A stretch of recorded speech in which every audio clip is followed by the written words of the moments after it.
गुरुर्ब्रह्मा गुरुर्विष्णु गुरुर्देवो महेश्वरः गुरुरेव परं ब्रह्म तस्मै श्री गुरवे नमः तस्मै श्री गुरवे नमः तस्मै श्री गुरवे नमः. The teacher is continuing to bring the attention of the student towards that infinite reality which can be apprehended only intuitively, and for that he is giving many ways by which he can come to intuit it. He told that just as air is occupying the whole body, same way the conscious principle also occupies the whole body. Just like fire occupies the whole body, and same way the conscious principle also occupies or supports the whole body. And this way, now he comes to the 11th verse. सूर्यो यथा सर्वलोकस्य चक्षुः न लिप्यते चाक्षुषैर्बाह्यदोषैः एकस्तथा सर्वभूतान्तरात्मा न लिप्यते लोकदुःखेन बाह्यः. The language is same as before, the fire, the air, and now the sun. And I think this example we gave before. Just as the sun, the eye of the whole world, is not contaminated by the defects of the external eye, so being the innermost essence in all beings, Atma is not contaminated by external sorrows of the world. So Sarva Lokasya Chakshuhu, the eye of the whole world.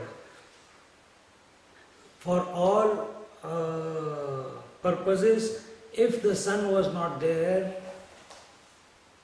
in the universe, we wouldn't have had any purpose of our eyes, and we won't be able to see anything, isn't it? It's only because the sun is there who is illuminating all the various objects, meaning forms, so our eyes are able to see them. Otherwise, in a dark place, what can you see? Nothing. And therefore, it is told that the sun is the eye of the universe. And also what is being told is, just like the sun illuminates everything in this creation without any biasness. All the good, the bad, the ugly, everything he is illuminating, but himself not affected by anything. Same way this Atman also is illuminating everything within and without, but itself does not get affected by anything. So the Atman is not tainted by the miseries of the world. And from where do the miseries arise? The miseries are not in the world. The miseries are because of the karma and the desires that we have for the world. Those desires and the actions that we do, they bring about the miseries in our life. The sun is there, no problem. The moment you say, I don't want, it's too hot, then the problem comes. If the bee is there, it has got no problem. It is going around, om, continuous om is going on. But you say, oh, I can't concentrate, it must go out, and you go after it. And if you can't catch it, you get frustrated. So the problem, the miseries, the problem, the issues, they are all in us and they arise in us because of our wrong interaction with the world. What is the difference between a wise man and a common man? Common man desires the world, wise man is witnessing the world. Therefore he has no problems. So all the miseries that we face are only on account of the desires and the various actions. And these desires and actions, they make us get involved in this world of sense objects and makes a, what do you call, coleslaw out of it. and then we are not able to find out who we are, mixed with all the ingredients of the world. And then here it is told that there are many schools of thought with regards to this, how reality, there are schools of thought, and one of them says that the supreme reality modified into becoming the creation. Is it like that the creation came about? Did the supreme reality modify itself to become the creation, like milk modifies itself to become the curd? Is it like that the creation has come about? We say no, we don't accept that. Why? Because in reality being complete, there can be no modification, which means your reality has an end in order to modify. And that will make it not eternal, and that we cannot accept. Then the second type of people are, they say the supreme reality itself becomes, out of itself, it becomes the perishable finite entity that is called this world. So everything that you are seeing, hearing, touching, feeling, tasting is coming and going, coming and going, coming and going, coming and going. So has reality become that which is coming and going? Think. So we can't accept that also. Why? Because if it becomes something that which is coming and going, then it will become, it is opposite to its nature, and that will not fit in with our view of Vedanta. So what does Vedanta say? Vedanta says that the creation is a superimposition on the truth, on the reality. Just like waves are superimposition on water. Same way, the creation is a superimposition, an imagination, a projection on the reality. How? Just like, another example, just like when you go to a cinema, the cinema is a projection on the permanent wall. If the wall is not there, you cannot see the cinema. But all the emotions, dramas, crying, laughing, jumping, Bruce Lee kicks, murders, wars that you see in the film, with all the characters and all the different languages and all the planes and trains and what not, everything could be from this world or from anything, any picture from the cosmos also. Can it present itself without the unchanging principle, the wall? No. So, is the wall real or is the movie real? If you go and touch that movie next to the screen and touch, you will touch the movie or you will touch the wall? You will touch the wall. So where is the movie then? Movie is just a projection on the wall. By who? Or what? By what? What is making In the cinema hall, the fellow is there, the light is there, the reel is going. It's got to come from somewhere. The imagining has got to come from You somewhere. go to cinema hall and find out from where That's the... a projector is making a film go around Pardon me? on the screen. Yeah, so that is a projector. Yeah. Yeah. That's just an example. So therefore somebody's running the projector, so somebody's imagining. Don't imagine too much. What? Don't imagine too much. First listen the whole example and then we will in the end, you can ask me a question. First let the example complete. Very, very fertile mind. It's good, it's thinking. So there is the movie which is projected and it is coming through the projector and it is falling on the screen, and that screen is the unchanging principle. Similarly, according to Vedanta, when the same light, just like a light passes, you know what a prism is? It's a piece of glass, few-sided. When the light passes through it, what happens? It splits up into 7 different Into colours. 7 different colors. Exactly. Same way, the light of consciousness, when it passes through the prism of our mind, it becomes all this what you see. Not just 7 different colors, but all that you see. As if. So now again you will say, just now you were saying it is like a wall and now you are saying it is multi. I cannot give you one example. You have to catch it. I am giving you examples of how the projection is taking place. Projection is taking place like on a wall, nothing is real, but the movie is there and you get emotional about it, the whole thing. It is like the light passing through the prism and becoming many. Same way, the light of the self passing through the prism of the mind and becoming many. So everywhere it is the reality itself. But here when you see the light is passing through that negative,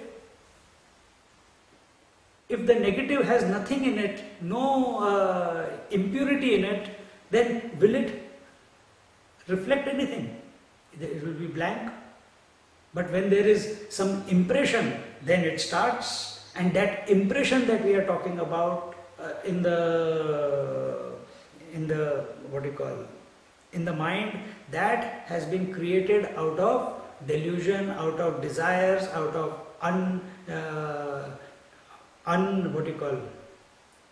unintelligent interaction with the world, and we have collected all those impressions, good and bad. And when the light of the self passes through the mind, because without it mind cannot survive.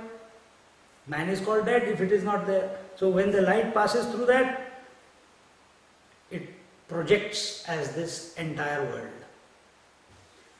If you get it, good. I don't like that explanation. Sorry. It's okay. Suffer. So, we cannot, the reason we are giving these 3 different examples and comparing it to Vedantic example is, how can the reality change itself to become something? Is it possible? Change is unreal. Change is not permanent. So how can reality change itself to become the world? It is not possible. How can reality, the second example was, the supreme reality itself becomes a finite perishable commodity. How can it become a perishable thing? That which is coming and going? That is also not possible. There are schools of thought which take that idea and they have written the complete books on it. They have interpreted all the Upanishads and Gita according to that. But the fact is that if it has become finite, finite has a beginning and an end, then you will have to say the reality has a beginning and an end. So Vedanta does not accept that. And Vedanta says that the whole reality, the whole creation that you see, the whole world that you see is a projection on the screen of the reality. Just like waves and the ocean are an imagination on the water, born from the water, imagined on the water, but from water's point of view there is nothing called ocean and wave. Same way, in this reality which is everywhere, all these names and forms are an imagination. And until unless we don't go beyond the names and forms, it is impossible to recognize this intelligent principle which is within us, which we call reality. Because name and form is only there because you have senses, because you have a body. And as long as you have a body and body identification is there, till then transcending the body is not possible. So how do you transcend? You sit in one place and you are thinking anywhere. You are thinking about something, at that time you are not aware of the body if you are thinking about some higher idea. So here the theory of superimposition, which has been propagated by Adi Shankaracharya, that is only what we accept. Another example I'll give you. That example is, I've given you many times, or that comes from our scriptures only, and that is of the snake and the rope. As many shapes that you may see on a snake, that the snake has bitten me, the snake is writhing away, the snake is having scales, the snake is having a face, the snake is putting its tongue out, the snake is having two eyes, and because of that you are afraid. And it is a real example. Many people have felt it. Is there a snake? There is no snake, there is only a rope. So, where was snake then? Where was snake? In your mind, but projected on the rope, isn't it? And when you are projecting the snake on the rope, was rope absent? For you it may be absent, but the rope was always there. The rope was always there. When you imagine a ghost on a post, the ghost with the eyes, the flowing body, no legs, and because of it, it's coming to devour you, you are looking at it. So many people have experienced. Is the ghost there? No, there's only the post. It's only the conditions that are creating, and this fellow's imagination in those particular conditions. If he goes in the daytime, he will not see any ghost. Then where did the rope and the post come from? That's the bit I'm not quite. Pardon me? No, sorry. Yeah. Where did the actual rope? It's lying on the road. You go inside that shed. Did that come from You somewhere go. It's an example. I can't go further than this. It's an example. We are making an analogy. We are making an analogy. Don't take the example and start pulling its hair out. It's an analogy. Analogy means you make a similarity and you give an example and say this is how something else must have been. Yeah. You are taking that example and take the example to be an example. So if I go now into the shed and I know now there are snakes there, tiger snake, brown snake, copperhead, and if by mistake something comes under my feet because there is no light, what will be my experience? Snake. And I will see the snake even if there is no snake. Because in that diffuse light, in that dark light, and then Mike will come and say, no, there is he'll come with the light because I would have screamed by then. And then I will laugh at my own foolishness. Masters also laugh at their own foolishness. How could they take this world to be so real? How could they take it to be real? When the only thing that there is reality. But some wise man had to come, Mike had to come and show it to me that it's only a pipe, water hose. So in this manner, the Suryod yatha sarvalokasya chakshuhu na lipyate chakshushair bahya doshaihi ekas tata sarva bhutantaratma na lipyate lok dukkhena bahya. So in this verse we have seen, just as the sun is illuminating everything, same way the self within us is illuminating everything, and whatever be the condition of the world, whether there are storms, whether there are floods, anything, whatever may be our experience of the world, the sun does not get affected. Whatever may be the experience of the waker, dreamer or deep sleeper of this world, the infinite self does not get affected. And this, with this understanding, we go ahead. It says, Eko vashi sarva bhutantaratma ekam rupam bahudhaya karoti tamatmastham yenu pashyanti dhira tesham sukham shashvatam netaresham.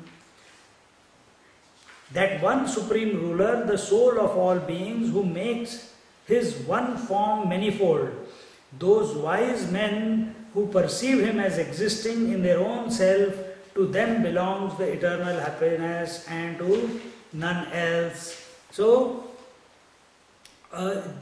just as I said, that this world that has come about, that is like that light passing through the prism and becoming many. Here, what was the example? The soul of all beings who makes his one form manifold. How does he make his one form manifold? Just like one light becomes many when it passes through the prism. Same way, the self passes through the prism of the mind and becomes many. And what first manyness is all the senses, and then the manyness through that through those senses is this entire world of variety that you see, and which we call Jagat, which we call the world. And the seeker who is discriminating, who is wanting to know the reality, he withdraws his mind and senses and from the world, then from the senses, and introverts them towards the source of that light. As long as you are seeing the effects of light, you will never know. You cannot come to know until unless you don't find what is the source of all this light, what is the source of all this variety. And that source, he finds that the variety is being experienced through the five senses. Then he realizes that the five senses are functioning only for the mind. Then he realizes the mind is only functioning for the intellect. And then he finds the intellect cannot function without the conscious principle. And that's how he comes back to the source of that light. And in this manner, when he comes to this point, he becomes conscious. As he has gone subtler and subtler and subtler and subtler within himself, he has dropped his attention on the world, he has dropped his attention on the senses, he has dropped his attention on the mind, he has dropped his attention on the intellect, and when there is nothing, he becomes aware of his own, aware that light which I am searching for, I am only that light. And at that very moment, the moment of realization happens. And in this way, the realized person, the dhira, the word used here is tamatmastham yenu pashyanti dhiraha.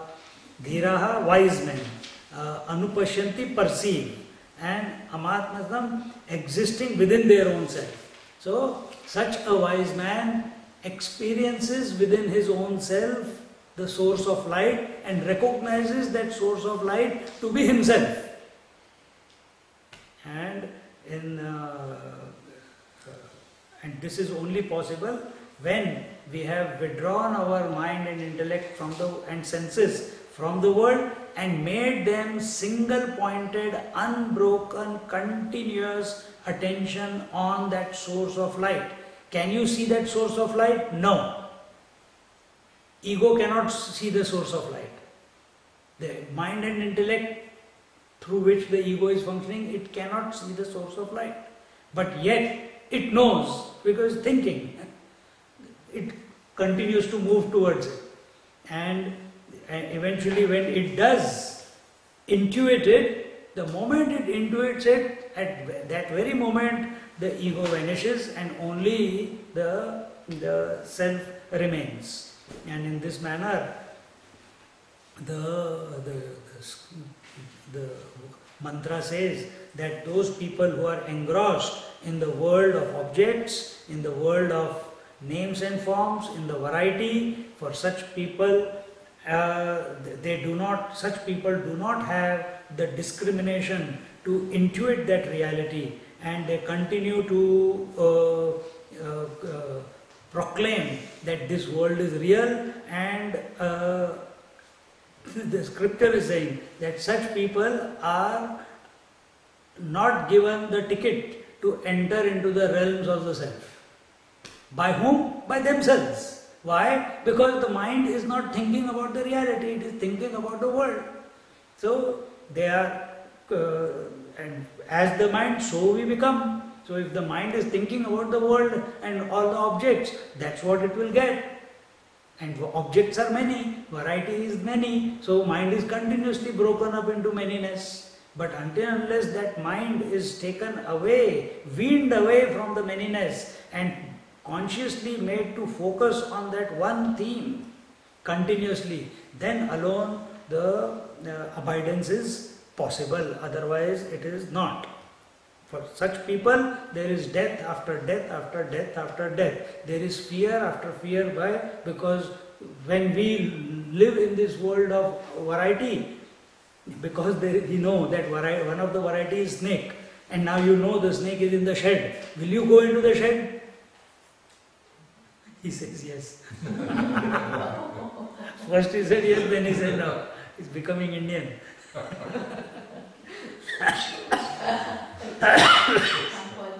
So, will we go there? No, purposely to be bitten by a snake, to become afraid? No. The world, whatever way it is coming, whether it is by storm, whether it is lightning, whether it is floods, any object in this world, if you are not careful, it will only create fear to you. Food you love, but overeating you don't like, isn't it? This area you love, but if you have to live here for another 1 year, then you'll say, no, it's, one week is enough, 3 days is enough. Huh? So, what if you see a real snake and it's real? It's not a rope, it's actually real. Then you run away, then you don't try to say, no, it is just a rope and I will catch it, I will prove it wrong.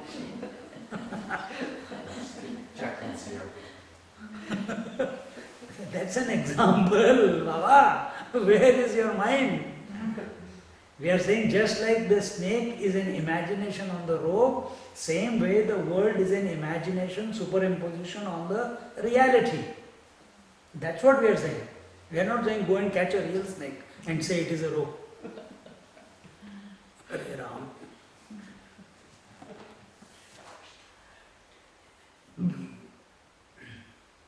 In the 13th verse, Nityo nityanam chetanaschetanaam eko bahunam yo vidadhati kaman tamatmastam yenu pashyanti dhiraha tesham shante shashvatine taresham. He, the eternal among non-eternals, the intelligence in the intelligent, who though one fulfills the desire of many, those wise men who perceive him as dwelling in their own self, to them belongs eternal peace and to none else. Why so many different examples and ways, pathways are given to us? Was it not enough that you are the reality and that's it? The scripture knows that it is not that easy to apprehend the reality. Just like after the last class you were saying that it's there, but it's eluding us in those moments of quietude. Same, it is the nearer than the nearest, and yet we are not able to catch. The necklace is hanging in the neck, and you are searching around in the house. Many times you must have also done. The comb is on the head and you are looking around for the comb and becoming agitated for nothing. Huh? Same way. We agitate because we are imagining we have lost the comb or the necklace. We are imagining that we have lost the self. But we are that. You have to just rediscover your identity. So here, yet another example is given that, and it says, Nityo anityanam chetanas chetananam and eko bahunam yo vidadhati kaman. The eternal among non-eternals and the intelligence in the intelligent, who though one fulfills the desires of many.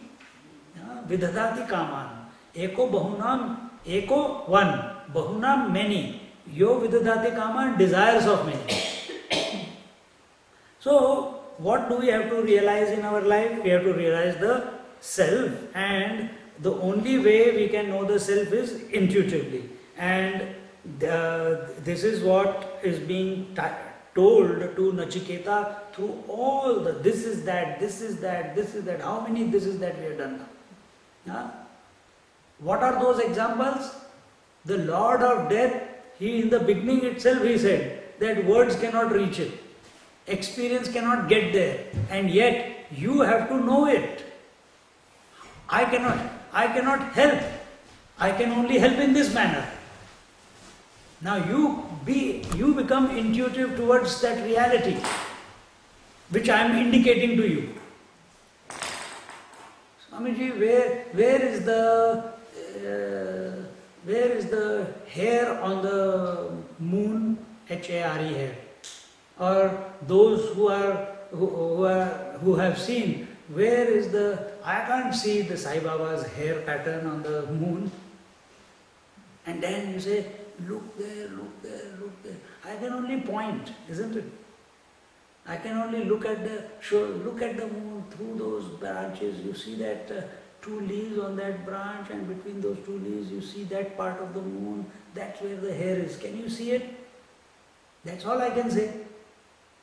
I don't know, this fellow is looking this way and say, no, I can't see it. I'm showing him there, and he's looking at that side. So here the teacher is showing you the self is within, and you're looking at the world, but why the world is not real? This is the dilemma of a teacher. All he has is words, and all that the student has is his mind and intellect, and he has to synchronize them to invoke that intuitive ability which can catch that reality. It's a knack. It will just happen if you prepare yourself. By thinking you will not get there. By just feeling you will not get there. By thinking only intelligently miserable you will become. So here it is told that eternal among non-eternal. What is this non-eternal? Eternal we understand. What is non-eternal? This world is non-eternal. And what is this world? This world is that which is continuously changing. It is continuously reforming itself every moment. Our eyes see that everything is permanent. This house is permanent, the trees are permanent. Last year also we came, this year also the same trees are there. But no, they are not. It is different. Everything is changed. If you have not noticed, the color of wall is changed.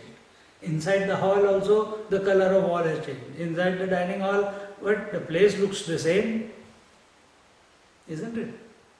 And you also are thinking that I am the same person who came last year. But you are 1 year older. The change has taken place. But when it is so close to us, we don't see the change. When it is far from us, we see the change. But the point is, the world is nothing but change, a flux, continuously reforming itself, changing itself. And we also we were born, we were growing, we became teenagers, we became youth, now we are middle age, and then we became senior citizens, and one day we will also change is happening continuously. Till this moment we have changed. But does anyone feel that you have changed? Doesn't feel it. We don't feel that I have changed. I say, when I have to speak to someone, yeah man, this body is getting old. It is not as flexible as it used to be. But you say, oh, but you have changed. No, I have not changed. The body has changed, and I still feel very young. Huh? And such people who have not aged or matured with the maturing body, they are the most funny characters to look at or be with. The mind is going 100, 16-year-old, and the body 60-year-old. Running after. I wish, what was that example? That I'll have a mail order made. Bride. Mail order bride, 70. And this is how the mind is still young. Nobody wants to be called old, you know. Everyone wants to feel they are fresh, they are young. It's an insult to call someone old. They feel. So just like you know that you have not changed, only the body has changed, your ideas have changed, your concepts have changed, your health has changed, your organs have changed because sometimes some organ has been taken out and you're short of one organ, or some steel plates have been added, now extra weight you are carrying with yourself. But can that be added to the self? Your own sense of being, nothing has changed. Exactly the same way, the entire creation, here when it says the eternal among non-eternal. So what is that unchanging principle in the changing phenomena? Find out. In this world, can you see something, everything changing? Yes. What is not changing? Space is not changing, isn't it? Space is always the same. I gave you just now the example of your from birth till now. What is that which has not changed? You have not changed. Find out who you are. That is the eternal. In this way, think. Just like all the waves are changing, the tides are changing, high tide, low tide, but the water is never changing. The ocean is always the same. Ocean doesn't say, oh, today I feel like going to Australia. So, Atlantic Ocean, between Europe and America. Decide, oh, let me go for a trip. I don't feel like being here. It can't move. It is just there only. So, unchanging principle, the ocean. Waves, the changing. But change can only take place on an unchanging principle. Yeah, so unchanging principle there is the water. The ocean. Similarly, in this world, whatever changes are taking place, they are taking place because of that unchanging substratum, and that unchanging substratum, you are, recognize this. Don't misappropriate that reality above the clouds, beyond the space, behind those, the horizon, nothing like that. You are that. In the temple or in the church, no, the reality is not. The expression of reality is there, but you have to catch it here. It may remind you of that, but you have to catch it here. Chetanas chetananam, the intelligence in the intelligent. Just like, example taken here is, just like a piece of iron burns your finger, you know that iron is not hot. It must have gained the heat from somewhere, isn't it? So just like that the body, mind, intellect equipment, which is expressing these abilities. Senses are showing the ability of seeing, hearing, touching, feeling. The mind is showing the ability of emotions. The intellect is expressing the ability of ideation and conceptualization and thinking. They are not their own. Just like that iron piece borrowed the heat from somewhere, same way these fellows have borrowed the intelligence from somewhere. And who is that? It is the living principle. And if, no, it cannot be like that, then make a dead man think. Then make the dead man's senses function. They don't function. So, recognize it in this manner, that the intelligence behind the intelligent, meaning behind the intellect, not just of yourself, of all the people, it is that intelligence. Vidadhati kaman, who fulfills the desires of man.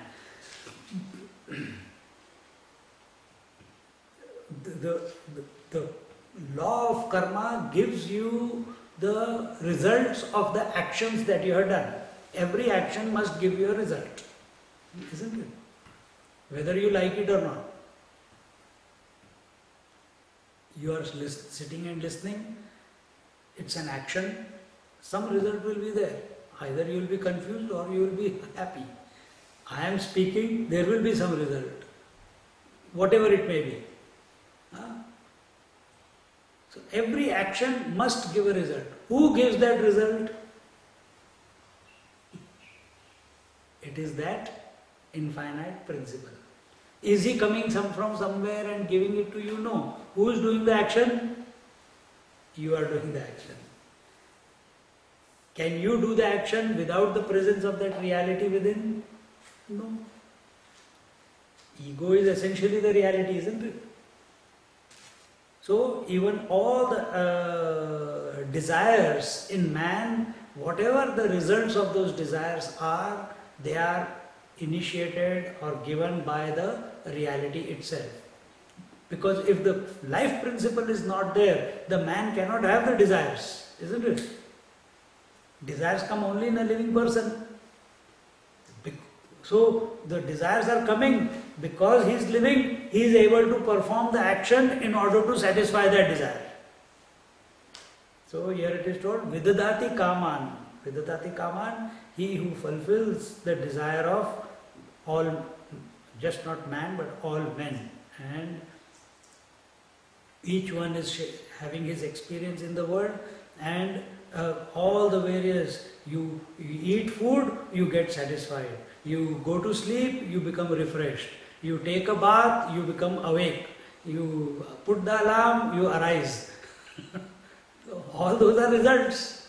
For whom? Who is giving you? You put the alarm and you woke up. You got the result. You ate the food and you got nourished. You got the result. Meaning, you don't create nourishment. It happens, isn't it? So who is giving that nourishment? That's a supreme reality. The result is there. So in this manner, vidadati kama, the word was eko bahunam yo vidadati kaman tamatmastham ye anupashyanti dhiraha. And these wise men,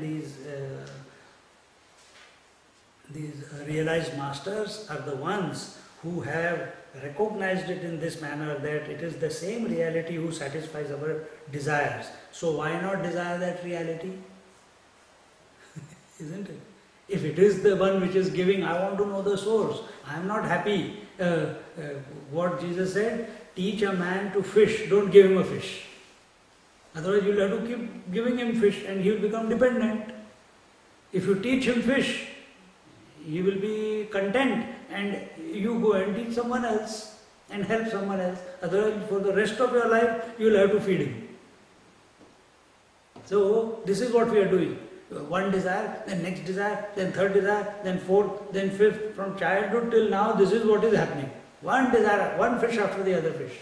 We want, I want this, I want that, no, I want this, please.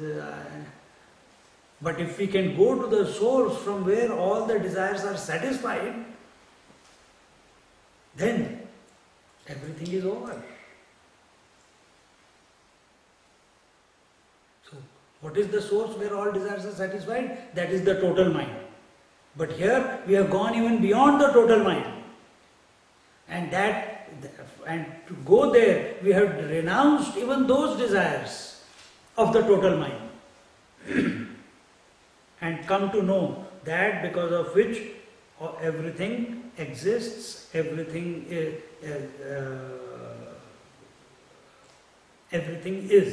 And in this manner, the wise men, having inquired into that reality, come to that permanent, unchanging, self-effulgent principle within themselves and become totally disenchanted, or I shouldn't even use the word disenchanted, become totally oblivious of the world. And therefore, sometimes such people who are enjoying the ecstasy of having known themselves walk around in the world like mad fellows. We haven't become mad yet. Someone said, Nisargadatta Maharaj's eyes, they look mad, isn't it? That madness is not in a bad way. It is the madness of continuously recognizing who he essentially is, never losing it.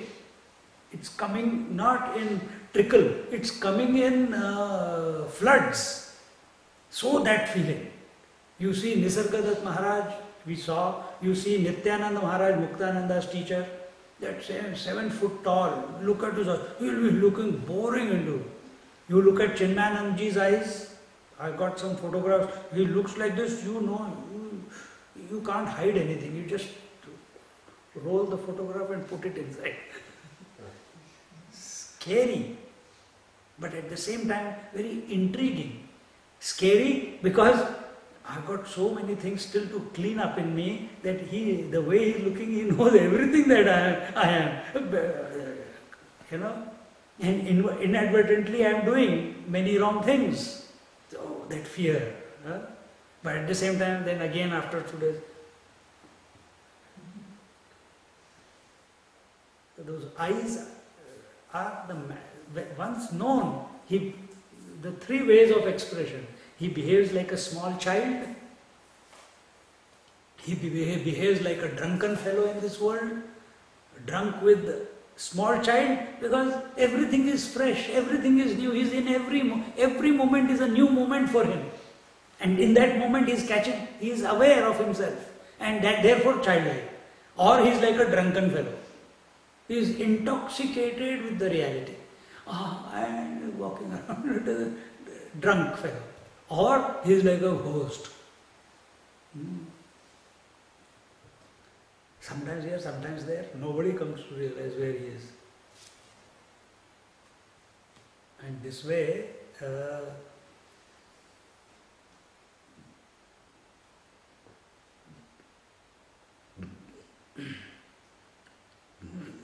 excuse me.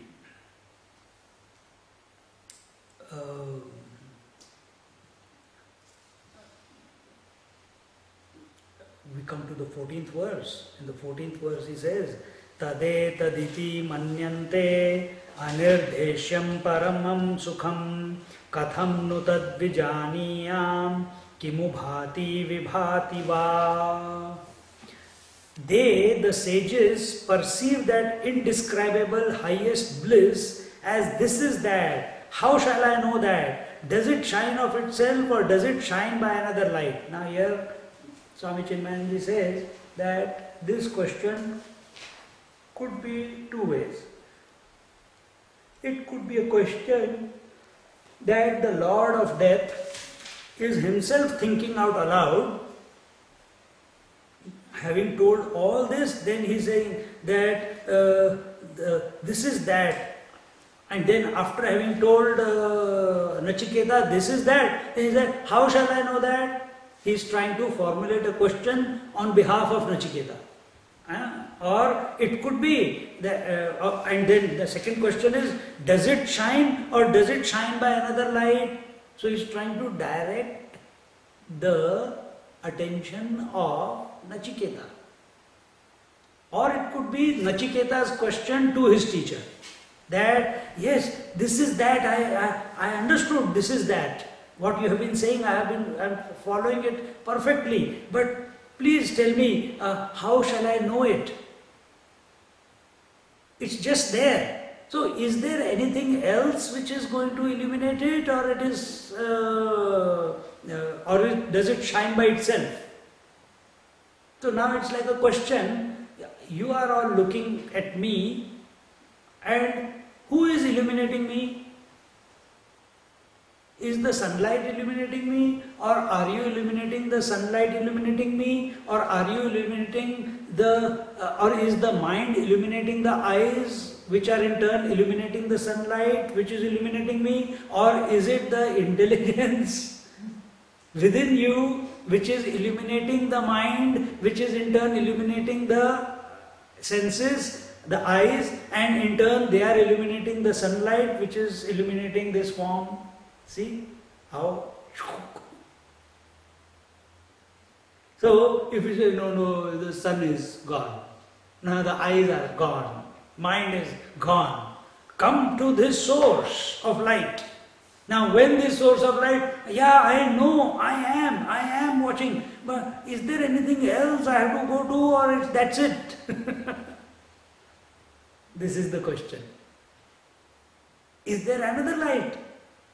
Is there another source of light which I should be looking at? Because otherwise the answer will be I am. And that is too big a divine tumbler to drink in one go. What? I am. And those who recognize it, ha, hoo, they can't stop. They go ecstatic. He has not gone yet, he is just at the point now. So, here the contradiction is being showed. The contradiction is the self is beyond the sense perceptions or mind cognitions or intellectual determinations. But in the last two stanzas, the Lord of Death was saying, oh, this is the self, this is that, this is that, this is that. And the first half of the mantra here is that this is that, it is saying, and the second mantra is questioning that is there another light to illuminate this is that. The answer cannot be given this way or that way. You have to find the answer between the lines. See? Just like, that photograph, one Australian only discovered that technology. He used to have his shop in Sheraton Hotel in the ground floor next to the river. I saw him when early 90s, and then they used to give it in the newspapers also. Every Saturday it used to come. Oh, dot, and you have to see through the dots and find out what picture is there. Holograms.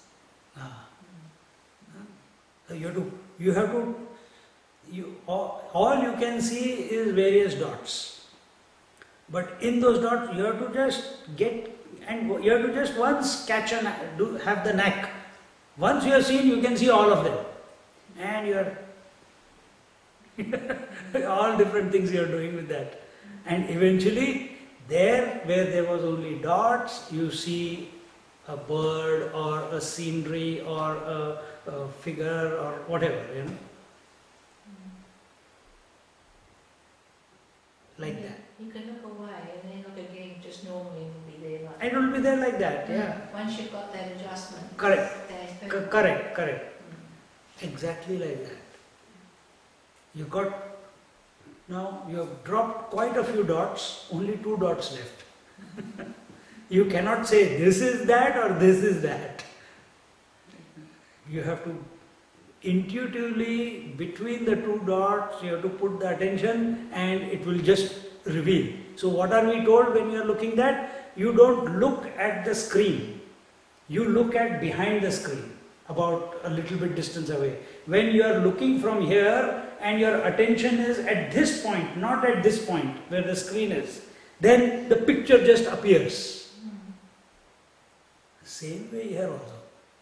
When you are looking at all the contradictions the scriptures are presenting, the life is presenting, and you know you are that, and yet you are told you cannot catch yourself by the mind and intellect. This is the dilemma we are in, and yet that is the only instrument we have.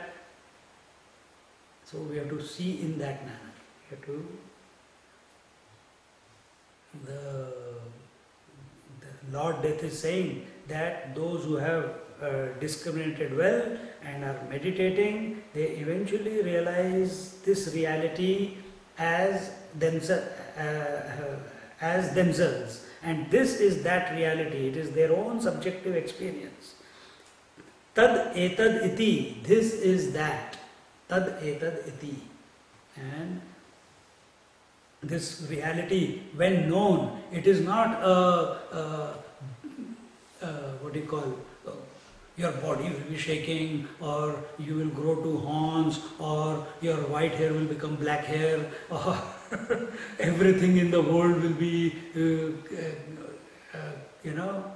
changed. Nothing like that.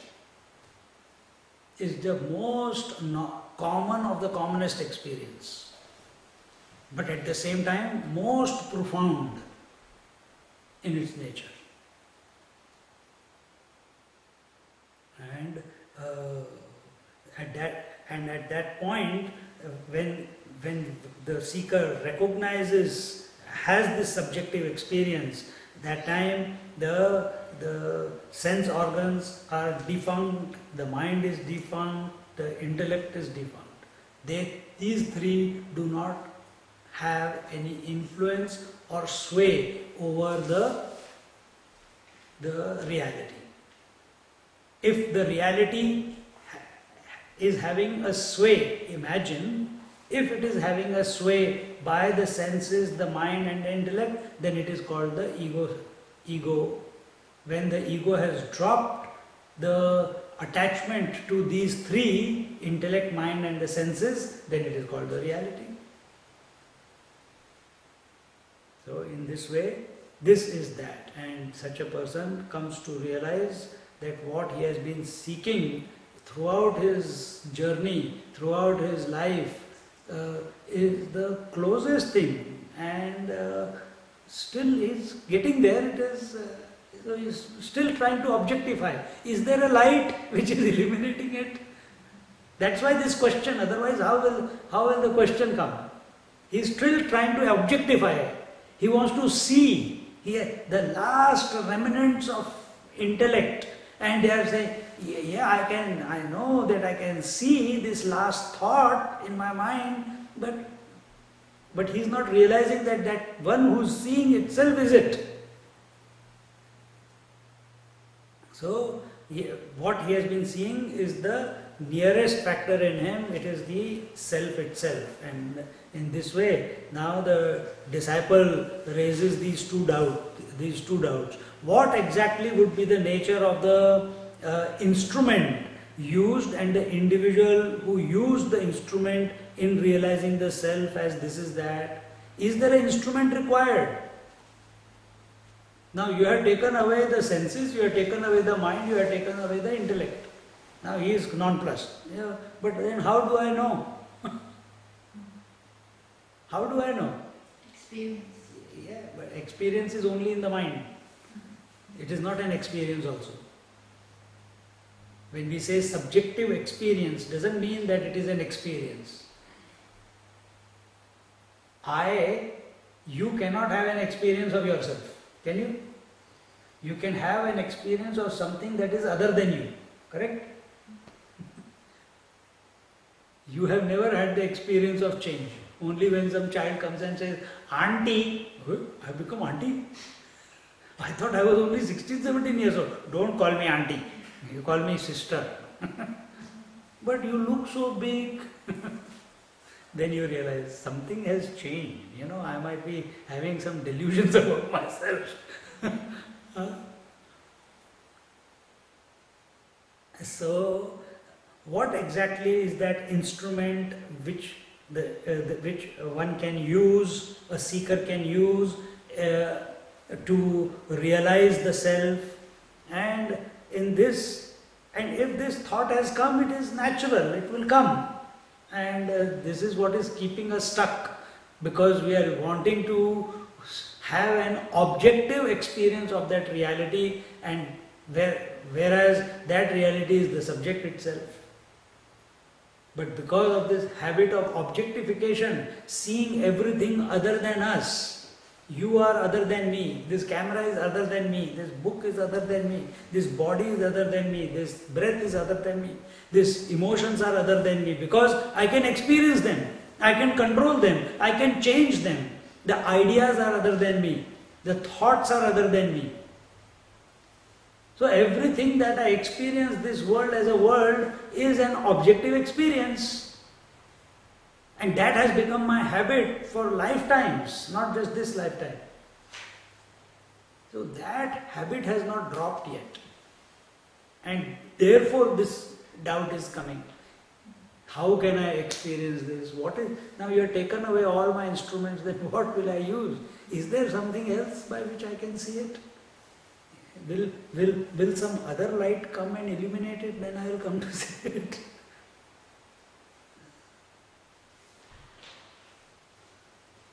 Just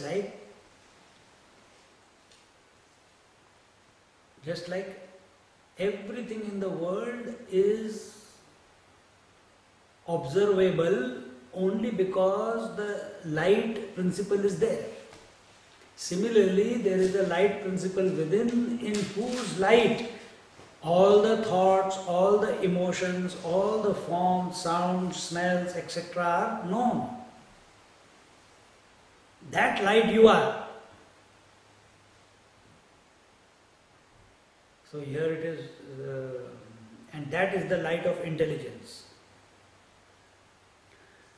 So, kimu bhati, does it shine by itself? Or is it illumined by some other greater source of light? Is there a transformer somewhere? Is there a power station which is supplying all the light? Like these Scientology people, it's funny. They say, oh, someone is controlling us from outside. And they come in UFOs and they come in this way, and that is their belief. That we are a lower world and there is a higher world outside the earth, somewhere in this universe, and from there they are pressing buttons for us. So they want to please them so that when they come, they recognize these are our friends from Scientology. The rest everyone we can finish. Funny ideas. Sometimes read the Scientology literature, which I read about 25 years ago. All started by one person who had a experience of an extraterrestrial, was carried away into a UFO, came down, wrote a book, Dianetics, and the religion began. And Australia was the first country to recognize it as a religion. Now they are complaining, why did we give him a religion status? No other country in the world has given them religion status. Kimu bhati, does it shine by itself? Vibhativa, or does it shine by another light? So, what is that? Kimu bhati vibhativa? Kimu bhati, does it shine by itself? Vibhativa, or something else illuminates it? And this is the question that the student is asking, that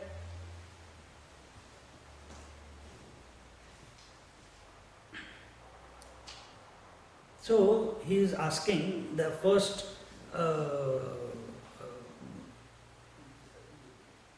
question was that this is that I am intuiting it, but I am very close to it, but because of my habit of objectification, I am having this doubt that this light in which I am able to see these lights and the thoughts and emotions and everything else, this world, is that intelligence self-illumined or it is illumined by another source?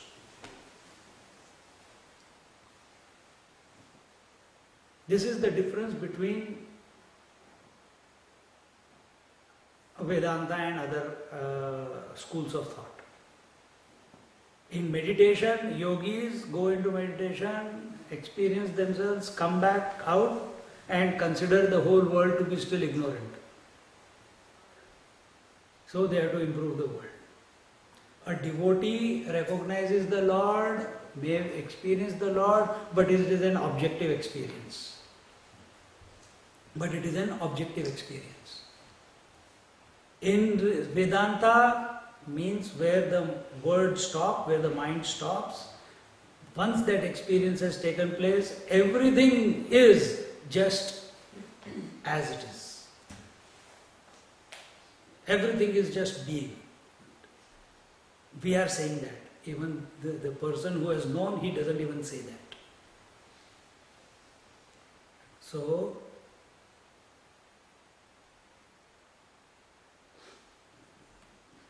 when the person comes to this self-awareness, he will also declare, this is that, this is that, this is that.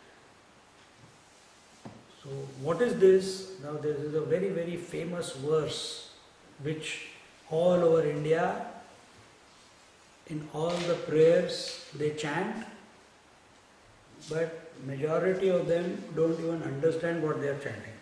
It's just a ritual. And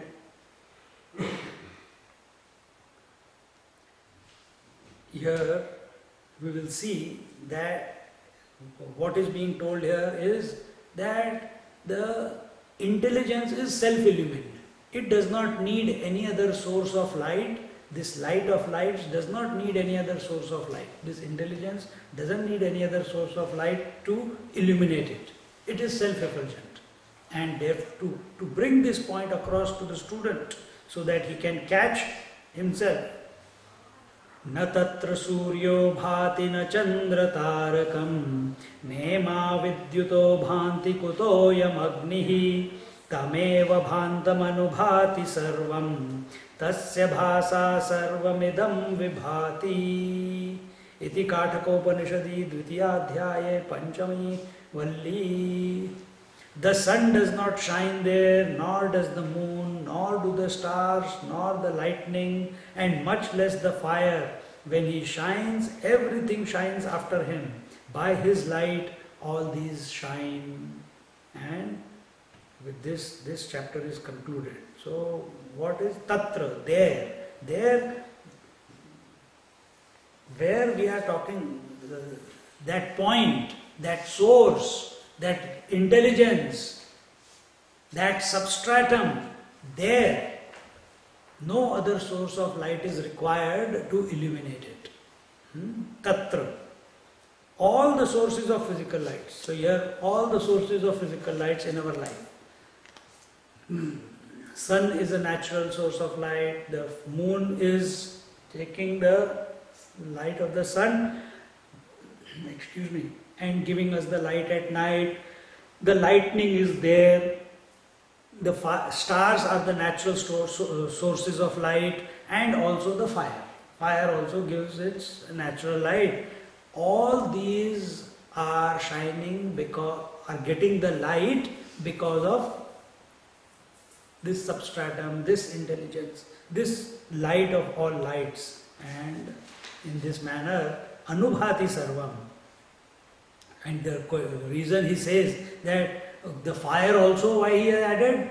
Because he told in one of the previous verses 3-4 days ago that I will give you, what is that fire by which I can attain the heavens? Remember? And he said, oh great, you repeated exactly everything. I will call it from today onwards Nachiketa fire. So he's saying even that fire cannot get you there. It is because of that fire. That fire is because of that. So Anubhati shines after it is that reality, it is that light of all lights, because of which all activities in life get illumined. The breath is moving within us, all the activities, all the functions, all the physiological functions, speech, all the 5 senses, all the actions, and all the activities that are taking place outside. Those leaves are moving, those animals are moving, that snake I have not seen, but snake is writhing, Huh?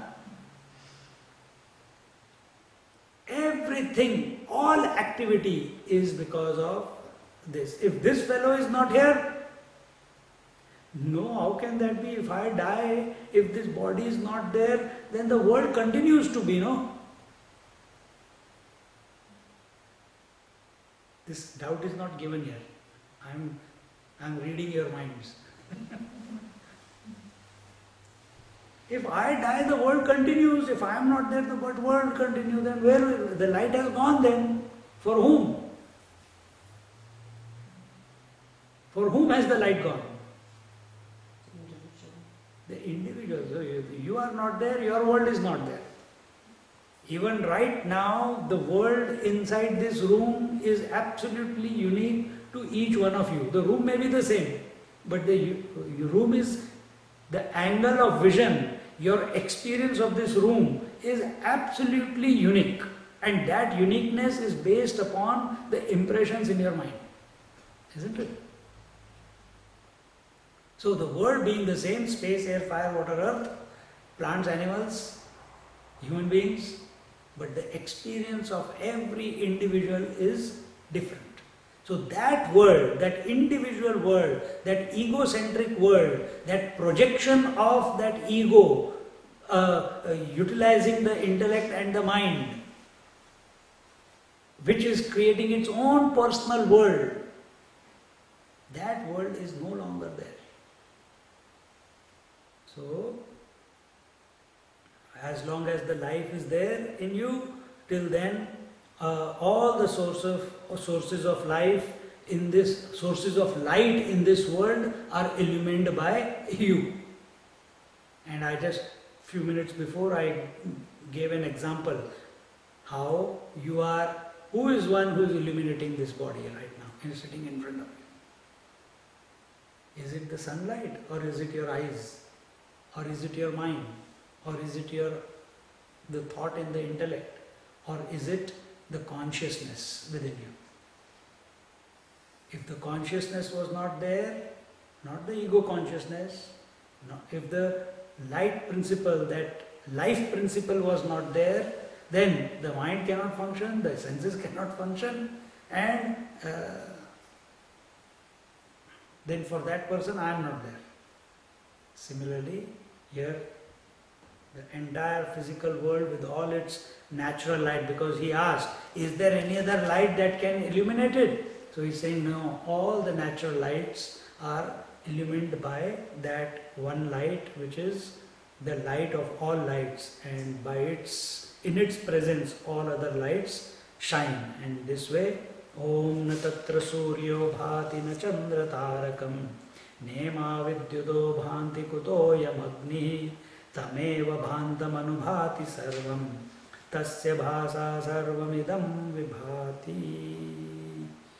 Om Purnamada Purnamidam Purnat Purnamudachyate Purnasya Purnamadaya Purnameva Vashishyate. Om Shanti Shanti Shanti. Hari Om Shri Gurubhyo Namah. Hari